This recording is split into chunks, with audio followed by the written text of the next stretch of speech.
Assalomu alaykum ayjon.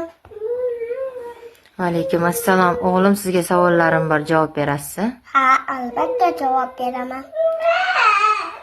Robbingiz kim? Robbim Alloh Payg'ambaringiz kim? va Muhammad sallallohu alayhi va sallam. Kitobingiz nima? Kitobim Qur'oni Karim. Diningiz nima? Dinim Islom. Qiblangiz qayer?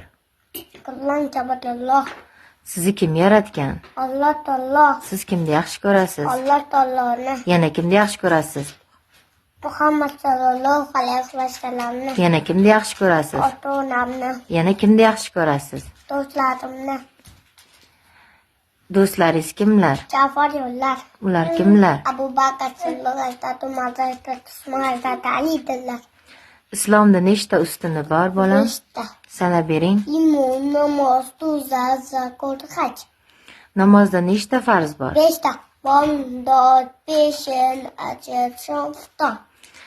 Birinchi payg'ambarimiz kim? Odam alayhissalom. Ka'bani qurgan payg'ambarlarimiz kim? Ibrohim alayhissalom, Ismoil alayhissalom.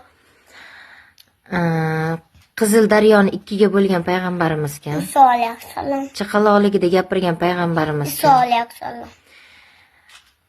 Kema yasagan payg'ambarimiz kim? Nuh alayhissalom. Kit yutib yuborgan payg'ambarimiz kim? Yunus alayhissalom.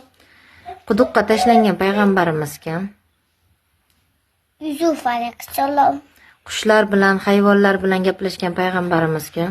Sulaymon alayhissalom. Qattiq kasal bo'lib qolgan payg'ambarimiz kim? Ayub alayhissalom. Makkadan Madinaga hijrat qilgan payg'ambarimiz kim? Muhammad sallallohu alayhi va sallam. Olovga tashlangan payg'ambarimiz kim? Ibrohim alayhissalom. Oxirgi payg'ambarimiz kim? Muhammad sallallohu alayhi va sallam. Yashang o'g'lim.